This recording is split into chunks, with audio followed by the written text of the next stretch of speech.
this hour, man, they've got their Labor Day sale already going too. We've been telling you about it almost 2 weeks now. I like the way Reggie did this. The furniture was on the ground. The deals were already figured out. He knew what they were going to discount. So he just called me one day, and I knew the Labor Day sale was coming up because Labor Day was coming up.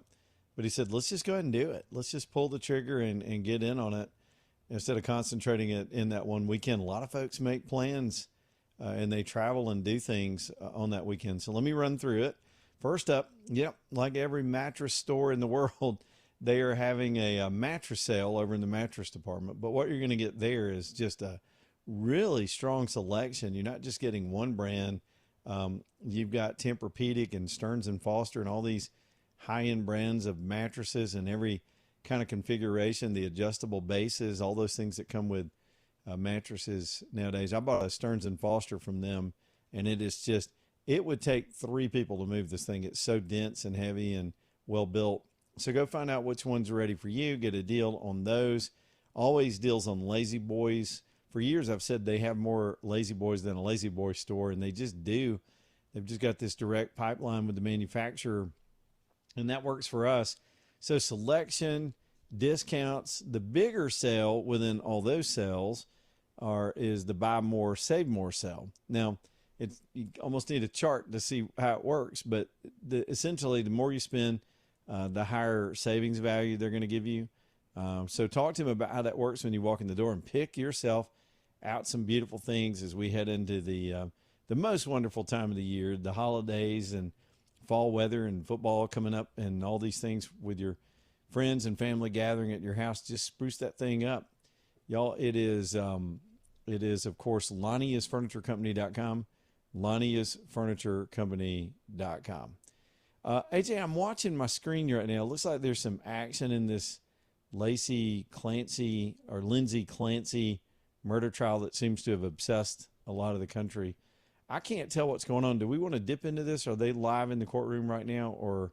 Yes, they are. They are live in the courtroom, so we can let's go to listen. Let's just peek into this. I think the jury may be hung up for the day. It's 4:09 on the East Coast. Let's see what they're saying.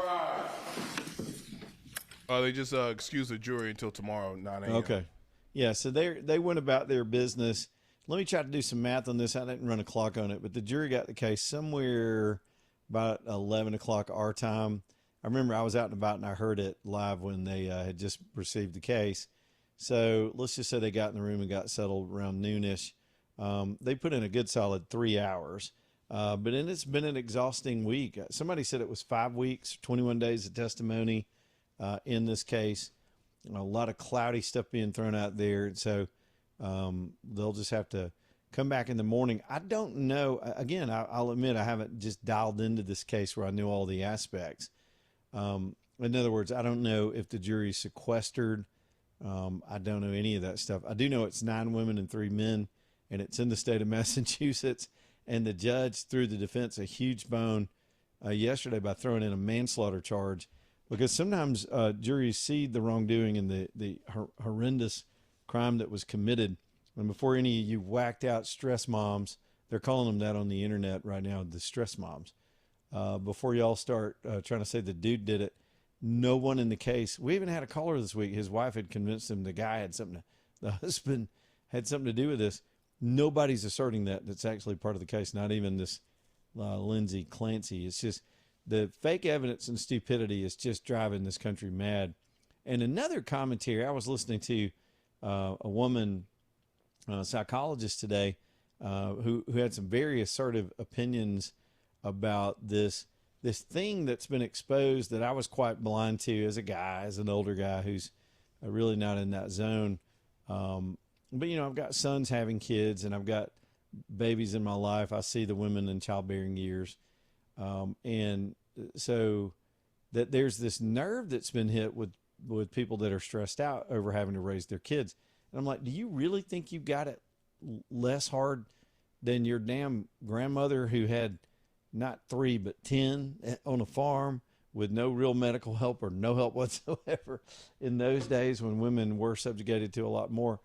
So we're just neurotic as a society, everything neurosis and a crisis and victim oriented.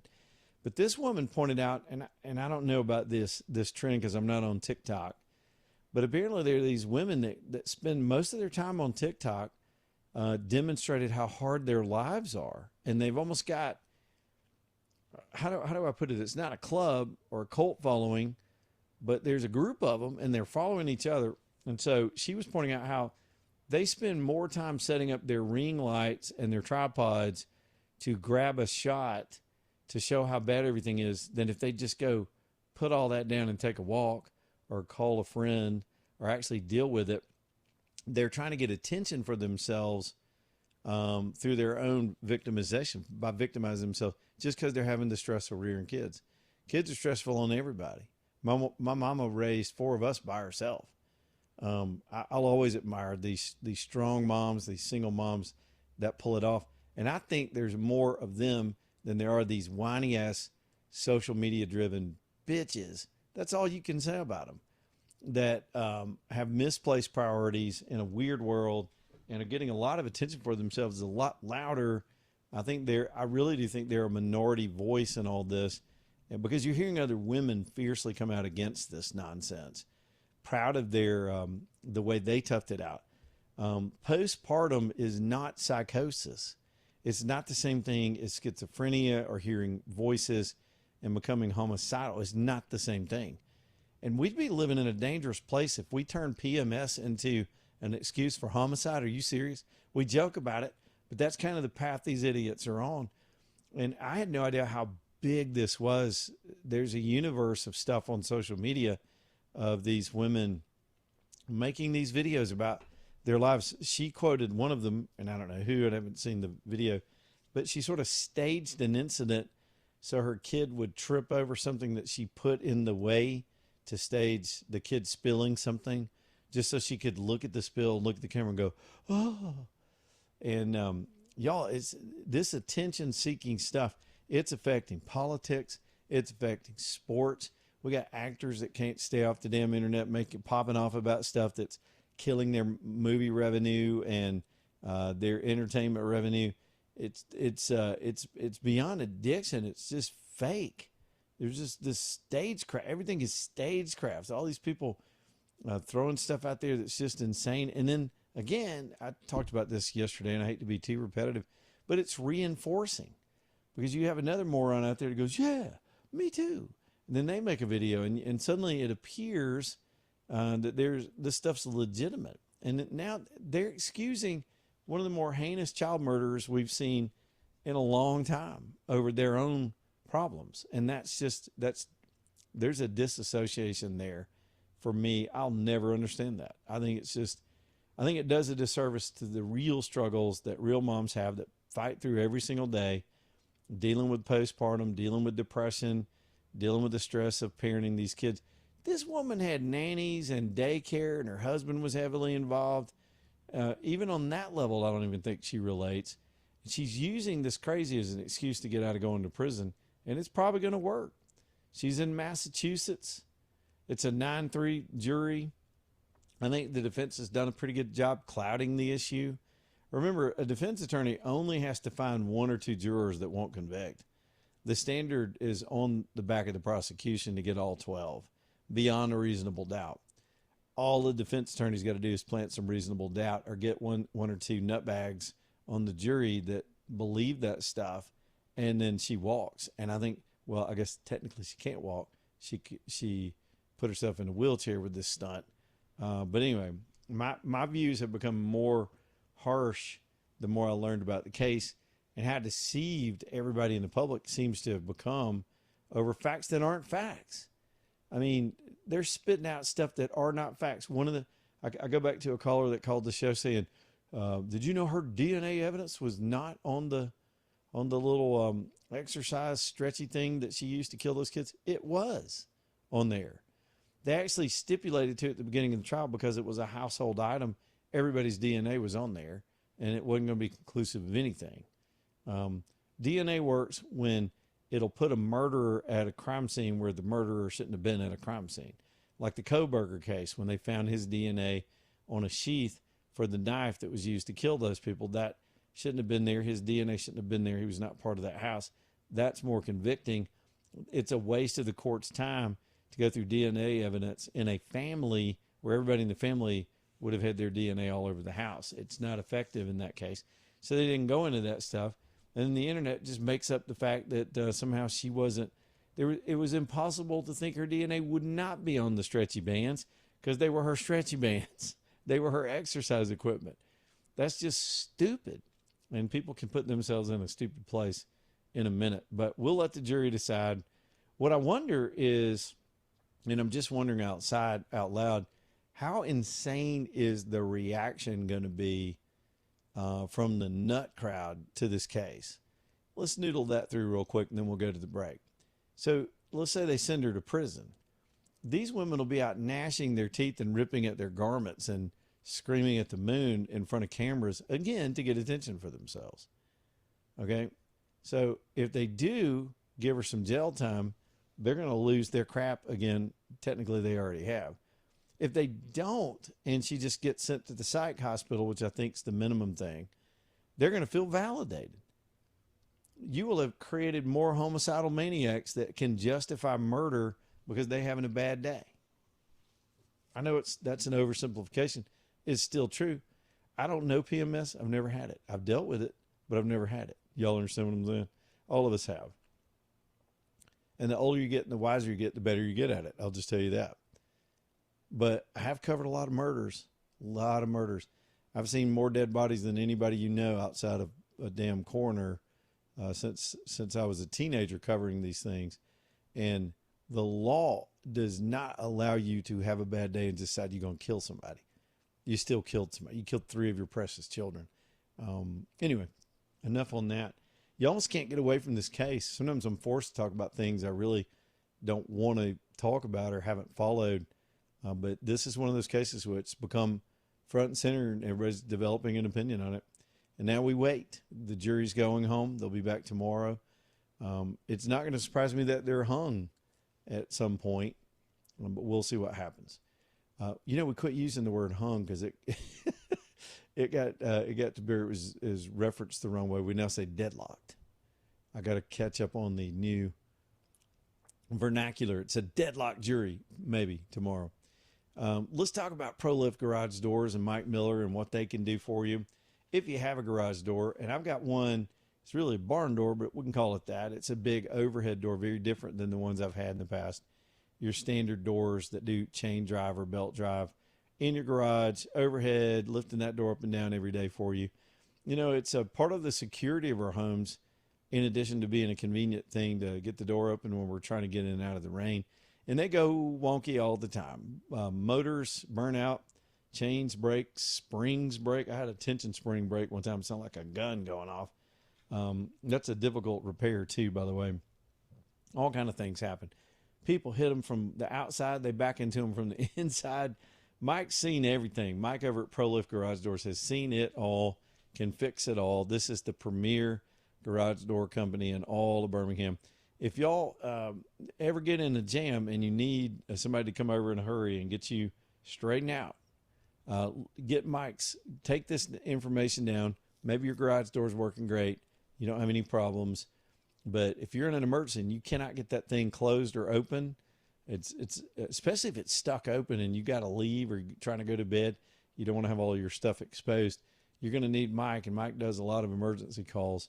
They're at proliftdoors.com. That's where you get them, proliftdoors.com. Great company, great guy.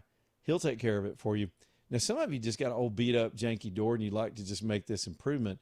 It's more affordable than you think. It really is. And the new technology is smarter and quieter, and so you got total control of it. You can monitor your door from your bed if you want to look around the house, make sure everything's secured, or when you're on vacation. You can even open and close it remotely to let people in and out. proliftdoors.com. It's ProLift Garage Doors. Y'all reach out to them. Back here in a minute. We'll go to the phone. Stay tuned.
Turn this microphone back on. 324 Leland Live, Talk 99.5. Let's get Jamie in here from Winfield, and we'll keep going on the phones this afternoon. Jamie, what's going on with you? What's happening? Oh, I was just going to say, my wife, right now, she's going through that change of life. Yeah. Women do, And I figured out how to handle this. Unfortunately, I was in the military, and then I went to work for the prison system, and she's picked up some of my lingo. So when she's having a hard day, she tells me to kick rocks or find somewhere, get somewhere, something like that. And it's been, when I try, she's having a bad day. Other night, she come in my room and she had a plastic bag in her hand. What she was doing was going to change the litter box in my daughter's bedroom. And I said, "Is this the end? Is this the way it's going to go? Is this the way it's going to end?" Because I'm in a wheelchair. I'm paraplegic now. Okay. But anyway, that's a long story. But anyway, I just said, "Is this the way it's going to end?" And she's like, "Yep, it's where it's got to end." And I was like, we just both started laughing. And she got me a beer, and we was all happy.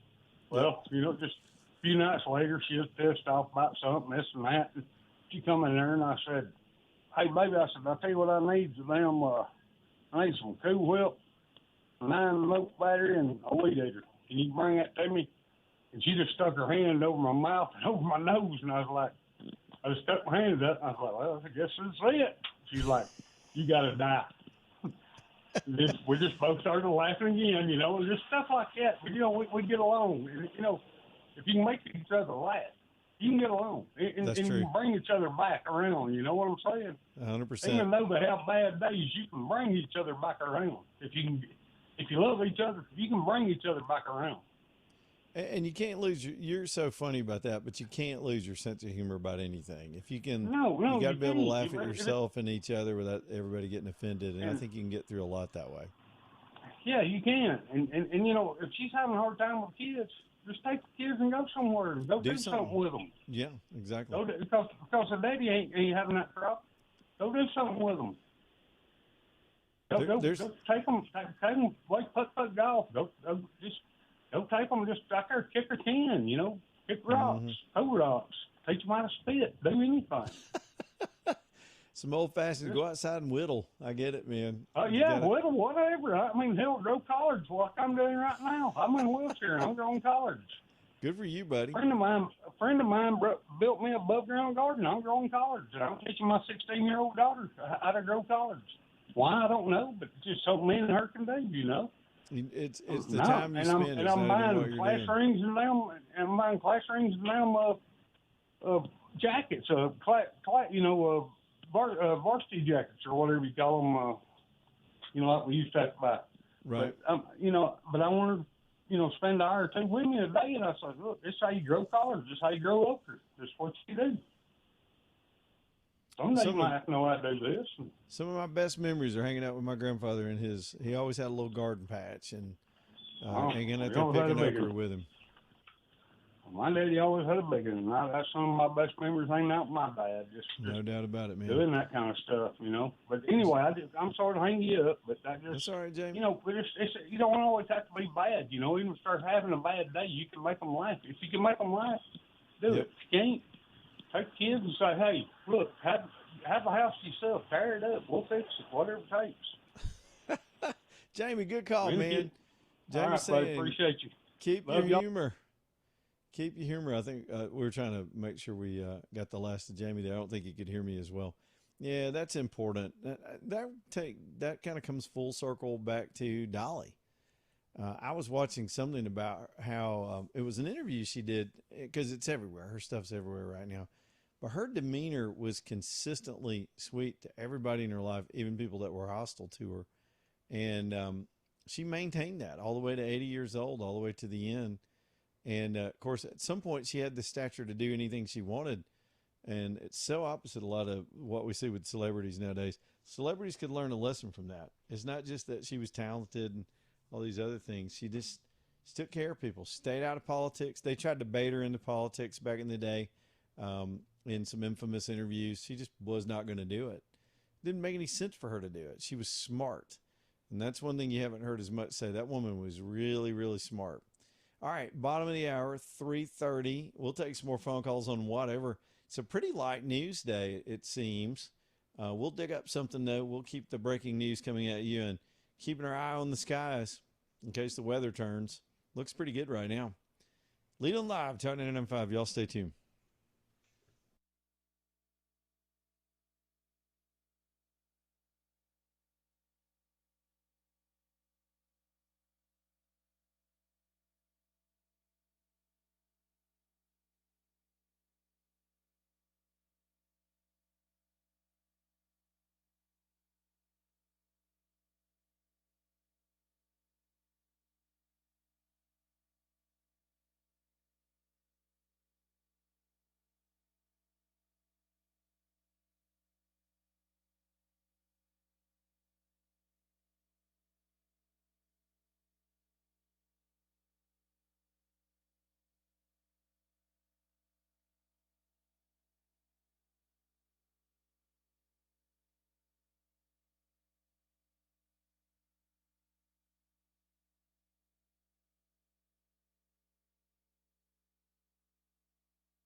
All right, it's 3:34. Tapco's downtown Birmingham. Let's talk about Michael's shop for a minute. You know, at some point, we all need a good service center or mechanic just to do the basics, the oil changes and tires and brakes and windshield wipers and filters and those things. If you're smart, you're doing those on schedule and you're taking good care of it and you have a reliable place to go. That's why I invite you to do that stuff, even though it may be a little inconvenient to drive downtown. But you do it just to build that relationship and get to know Michael and the team at Tapco. You'll see what I'm talking about. This is a total pro shop, high-end shop with all the diagnostic stuff to really get to the bottom of your ride and take care of whatever comes up. And once you've gotten that relationship built and you yourself build that trust and see how they work, when something does go wrong, it's comforting to know you know who to call. And that light comes on, that noise starts up, that weird vibration, something ain't right. That whole something ain't right. That has happened to me so many times. You just sort of turn the radio down and go, what's that? And then you think, how much is that going to cost? Can I make it home? All that stuff runs through your head. Cars are they're just a money pit, but you got to take care of them. Tapco can take care of them. Let them take care of you. They're downtown Birmingham, 6th Avenue South. If you work or live reasonably close to there, they'll give you a courtesy ride. If you're just bringing it for the day or for a couple of days, they'll get you and your vehicle matched back up. That is a nice old school convenience. And you'll get, in the minute you meet Michael and his demeanor and his team and his shop, and you see those highly trained folks working on cars. Look, Aaliyah drives those cars hard doing their job, and they bring their cars around Birmingham there. A lot of other businesses that have fleets. If you got fleet of vehicles, whether it's 2 or 20, Tapco's got a really good fleet management program. They'll just keep you can't afford to have downtime. You got to keep those business cars running. It's Tapco, T-A-P-C-O, tapcobham.com. For some reason, I had a flashback when I mentioned that, keeping your business cars running. My first TV station was a little podunk station down in Columbus, Georgia. It's still there. I mean, they've come around, but the station was broke. I mean, just the ownership group that owned that station, it was Channel 3 WRBL down in Columbus, Georgia. Reese Davis and I worked at our first TV jobs there. And there was one time, AJ will appreciate this story because we work in radio now, which is also completely broke. And we had to have news cars to get our crews out to news stories. And every single news car we had out in the parking lot, and they were janky junkers anyway, had broken in one day. We had no way for people to get to their stories, and the company had this policy they didn't want us to use our personal cars. Because, man, I'd have jumped in my little personal car and went to the story. Well, at the moment, I'm the assignment editor. I'm handing out assignments and sending people out there to cover the news that day. When we had no way to get to the news stories, this is a true story, what I'm telling you right here with my hand up. I had to go over to the production department. They had a van, big old panel van like you'd find out at work trucks. And the guy that ran that department, his name was Carlos. I used to love Carlos. I said, Carlos, can I use the production van? He goes, for what? I was like, we don't have any way to get our people out. I had to drive 3 different crews to their assignments in the van and go back and pick them up like I was their mom. Fleet management, man, if we'd had a better way to handle our cars. I mean, one of them was a Dodge Omni. Y'all ever seen those ugly ass things back in the day, early 90s? Ugh. It was a mess. Those were good times, though. Anyway, had to share that broke broadcasting story. Line 2 is Poe. Our buddy Poe over here wants to talk about the governor's race. What's up, Poe? Man, what's happening, Leland and AJ? How you What's up, doing, Leland man? Nation? Hey. What's up, man? Good. Hey, look here, man. Tommy Tuberville, Tubbs, if you're listening, it's your boy Poe. Tubbs and Doug Jones, I need a debate. I think I saw something where Tommy Tuberville said no need for a debate. Man, you're a politician. You're running for a high authority. It's always a time for a debate. And I'm going to say this, and you stop me if I'm being too hard on him, if he's incompetent to where he'll get asked questions he can't really answer. Doug Jones, if you're the same as Tubbs, one of y'all can't be, y'all both can't be the same. So, you know what I'm saying? We need a debate, man. You know what I'm saying? Hey, I'll moderate the during debate. You know, I got to be hard. I got to be hard on Tuberville and Doug Jones because y'all running for the beautiful state of Alabama, and y'all going to be representing the people in my city and all of us. So Tommy Tuberville, it needs to be a debate, man. Whoever is around these guys with their teams, they need to tell them, like, why would you have somebody around you and your team That's their job, but you won't listen to them. This is me being honest and for real. You see what I'm saying? So if we're going to cast our votes in November, then we need to know what y'all about. I don't want to hear nothing about no ideology or Christianity. I don't want to hear that. That ain't got nothing to do with what's going on in the state. What's going on in the state is jobs, schooling, tax, and a lot of things that's dealing that people had to get through on their day-by-day ventures. You see what I'm saying, Leland? Poe, I would pay money to have, if in other words, if they called me and said, we want you to host the debate, I would say, okay, but Right. Poe's going to be the moderator. I would pay money to hear you, a good guy, regular guy, ask them pertinent questions. Because I'll be honest with you, the last several debates where you get a panel of media types and all that, even me when I've been on one of these panels, they don't ask the questions people actually want to hear about. They just ask agenda questions and gotcha questions and for entertainment, and we don't get much out of them. Yeah, and you want to talk about stuff. You want to talk about Christianity, ideology. Okay, that's cool and well, but right now, people on whatever they want to do in their Christian time, that's on them. But we want to talk about the stuff that's real, that's right now. I mean, everybody want to cast their vote.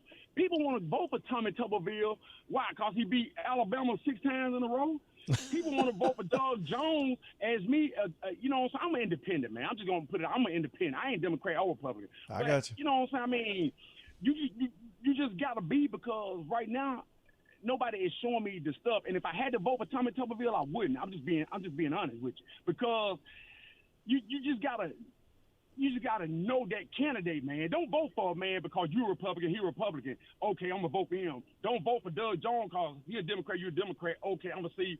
Vote for the guy who you think is gonna do that thing for your state. That's what's wrong with us, man. We're a blue state, true enough, but that's what's wrong with us as adults. We have to still educate ourselves when it comes to politics. I do that. I try to educate myself. That's why I'm an independent dude, because I feel Republicans ain't did nothing for me. I feel Democrats ain't did nothing for me. That's just me being an honest cat. You know what I'm saying? So, hey, that's how I say, man, if they have something, man, let your boy Poe be the moderator, and I'm going to ask them them clowns going to get asked some real questions. I'm just being honest. Hey, one more thing. I know it. Dollar I know you would. Dollar Pardon. We love you, Dollar Pardon, baby. Hey, R.I.P. Your boy Poe will see you when I get there. So, Dollar Pardon, there you go. We love you. But look here, Doug Jones, Tommy Tuberville, y'all need to have a debate, and your boy Poe will moderate it. Hey, man, Leland Nation, I love y'all. I'm out. There's Poe. We won't have a better call all day than that. Poe was just dropping it, just laying it down. That's how you do it. Let's talk about debates for a minute. I think he's picking up on some reporting I'm hearing in the 1819 newscast that there's not going to be a governor's debate. I can't remember the last time we had one. Kay Ivey never debated. She didn't debate, clearly because she couldn't. She was too old to stand there on the stage and take those questions. And the main reason she didn't do it, and if you want to live in Realville, they're not going to put a football coach up against a skilled lawyer. They're just not going to do that, number one. Number two, as far as articulation and policy wonk stuff, number two, Tuberville's got a huge lead. Any internal polling I've been access to, it's about where you'd expect it. It's still double digits. We saw one the other day that I don't know how valid it was, but I did see one that had it within 8. I've seen several that's 12 to 15.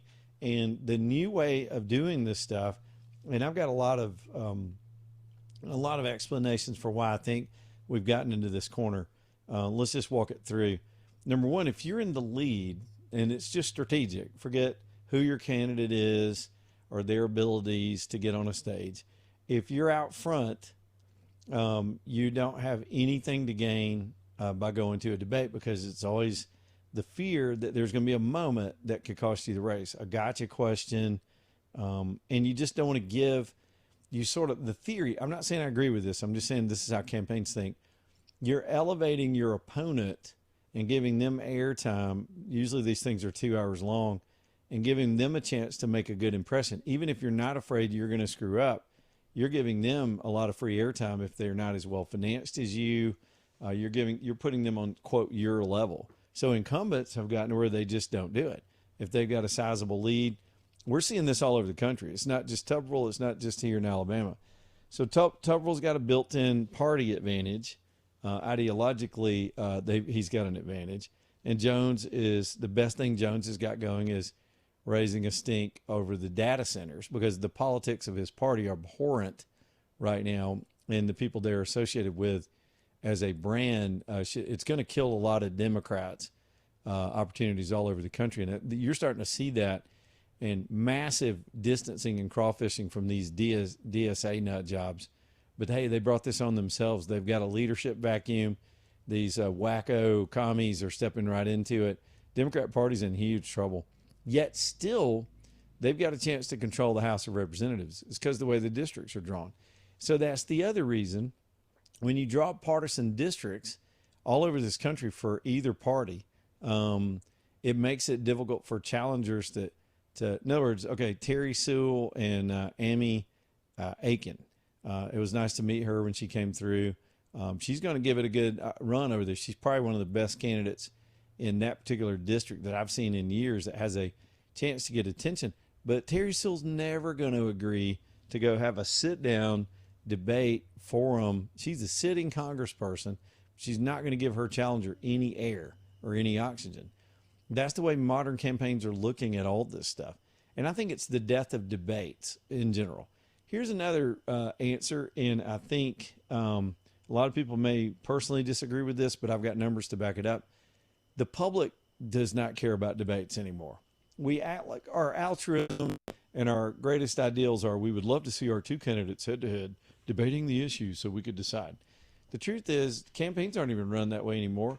People have already decided before the debate starts. It's just a chance to hopefully score points on it. They're just dunking on each other, and it becomes useless. And the public, when you look at the tune-in factor, is just not tuning in like they used to on these things. We're not taking them as seriously. And 3, it's the rules. They never have debate rules. If we had solid rules for how to do political debates, we'd keep them and all debates would be comparable. Every time we have one, they come up with different time limits, different ways to do the clock. You have these media moderators. For some reason, society has decided people that are in reporting somehow have some omnipotence that the rest of us don't to be on the panel. That's never made any sense. I've said this for 20 years, and I'm in that club. You don't need us asking those questions. You don't need some professor who's been detached and sitting in his office for 25 years writing papers to ask those questions. You need more regular people that would ask more common sense things that are actually on people's minds right now, and not some contrived stuff to get a soundbite, which is what the anchors are leaning on. And then, of course, in the presidential debates, they're so left wing. I can tell you exact moments. Candy Crowley saved Barack Obama in a debate when it was the dumbest thing I've ever seen. She stepped in because he was a dead man. And between that and Mitt Romney not having a killer instinct, Obama's eyes got like saucers over a Benghazi question. And he had a terrible performance. And Crowley lied in the middle of that debate and defended him and made the questioning stop. And Romney didn't have enough sense to keep pursuing. That was sort of the end of real interesting debates in this country on presidential level. And I can't remember the last time we had a big one here in Alabama. Now, I like to brag a little bit and say that I was part of the last truly competitive governor's race in the state. That was back in 2002. That was 2002. Riley versus Siegelman, sitting governor versus congressman. We actually took out the lieutenant governor that year, too, in the Republican primary. That was a big-time thing, and the Democrats had equal footing. The race came down to 300 votes. Millions were spent. It was fierce. Came down to 3 days of recounting and elections. And we haven't had a tight race since. The worst was the calamity in 2010 where you had Tim James and Bradley Byrne. I always call that the NASCAR wreck race. These guys were the front runners. They had a big pileup in a wreck, pissed everybody off with their approach. The teachers union got obsessed with that race and dumped a bunch of money in there and trashed Bradley Byrne. And then here comes Robert Bentley. He was the slow car in the NASCAR wreck. And the slow car doesn't get in the wreck, right? Just drove right around the wreck, wound up being the governor till he couldn't keep his hands to himself. We've not had a real seriously competitive governor's race since then. It's been 24 years. And I don't think this one's going to be too competitive. Tuberville's team is probably smart to just avoid any pitfalls and not give Doug Jones any opportunity to score on them. And they're going to stick with that plan. So for all those reasons, the terrible formats, the inane questions, the tune-out factor, the new campaign strategies of being able to take their message through social media and other platforms directly to people, it's made debates almost moot and meaningless. But we'll always have a debate over that. There'll be a debate over the debates in every single race, but you won't see a lot of candidates doing it anymore. I can give you a sequence of candidates in different states that are just, if you're up by 10, you're not doing it. Your campaign consultants and advisors will lose their minds if you decide, I want to be a man and go out there and they're just not going to do it. It's the times we're living in. Alabama Baths, let's talk about them for a minute. John and Jill they've sort of taken over the enterprise. Mike founded, this is two generations of families that have been doing this stuff for 40 years. Mike, the founder, has got a lot of other interests that he's pursuing. They're in the business because they do these big kitchen projects and bath projects. But the Alabama Bath portion, the portion we've been telling you about for a long time, has a very laser focus on the tub shower replacement industry, where they get that old cast iron tub, that old slippery thing out of your house, and put in something fresh and new that looks beautiful, and it'll make it easier for you to get it done and make it safer for you. And that's what they do. 2-day job. They guarantee their product. They stand behind their labor and workmanship. You've got these national companies will say, we'll do a bathroom in a day. That's just not even honest. Unless you're coming back to pressure test after everything is sat there for 24 hours, you're not doing the job right. Alabama Bath doesn't even play that game. They're like, we're going to come back after the install, going to check everything, clean up after ourselves, and you've got a brand new bathroom. They're straightforward in their pricing. Their product is better. They have zero pressure on you when you ask for a quote. They're not going to play those games. These are your neighbors. That's why they've been around for 40 years. This will change your life. That's not an exaggeration. Making this change could really give you your freedom back. It's alabamabaths.com, alabamabaths.com. Y'all stay tuned. Back in a minute.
355, Leland Live, talking to NM5. Danny Knowles, of course, lifelong friend of mine. We talk about him every single night. He's with the Knowles Group. And if you want to get your money straight, y'all go talk to the Knowles Group. Some of you may have a financial planner, but you're not sure if the return you're getting is not being chipped away at. Some of these agencies have, fees and management fees and pass-through stuff. You need transparency. Just for comparison's sake, see what Danny and his team think about your situation. There are other scenarios where life hits you in the boo-boo and you got to start over. You got wiped out, a lot of things, medical bills, death, divorce, things happen in life where your savings get messed up, COVID, things happen. Danny can help you get back on track. Even late in life, there's still aggressive plans that can get you where you want to be. Where is that? Sometimes you just need help figuring that out too. How much money do I need? What would help me sustain a quality life at a certain age? That's what they do all the time at the Knowles Group. Danny and his whole team, just wonderful people. Again, lifelong friend of mine who's always been a straight shooter, and they'll help you get straightened out. It's the Knowles Group, Knowles, theknowlesgroup.com, theknowlesgroup.com. Real quick, I was looking up the Postal Service rules, and I mentioned this at the beginning of the show. Basically, it works like this. There are new rules for how the Postal Service is going to handle these mail-in ballots, and today they published those rules, which meant they've actually made them, they're enforceable. They have to be published in the Federal Journal before they can be put into effect. So the Postal Service, despite these lower court judges that are continuing to try to intervene in this, after the Supreme Court's already said the president clearly has the authority to make these changes with the post office. So the way I understand it is these ballots can only be mailed to those people that are on a Homeland Security and Social Security Administration list of confirmed U.S. citizens. So they're not going to be able to send 400 ballots to a tire store like they did in Wisconsin, or to 5,000 people in an apartment complex that shouldn't hold more than 100 people. That kind of fraud was so spottable and doable from the beginning. The quandary for some of these states that cheat is going to be they won't turn over their voter rolls to the feds because the feds are going to find problems. Some of them have retroactively started trying to clean them up, but they're the ones that created this mess. It says here the lists draw from federal citizenship, naturalization, Social Security numbers, other program records that are part of the SAVE program. The Postal Service will not accept or deliver those ballots if a state does not submit a mail-in absentee participation list. They're putting some restrictions on this from that side of the equation, and that's the only sane thing to do, because you can't get these weak-kneed Republicans in the Senate to round up their votes and do their job, despite this being, again, one of these 80-20, 70-30 type issues, which would have been easy for Thune to wrangle. He just didn't want to. There wasn't a big lobby group paying a bunch of money to get this done, like some of the other things they love to pass in the Senate. So good on Trump for doing everything they can. I don't know how it'll affect things. I think we're kind of far down the road. Some voting is already starting to begin, I think, in some areas, or we're close to it anyway. All right, there's that. Back in a minute. Leland Live, talking to NM5. Y'all stay tuned.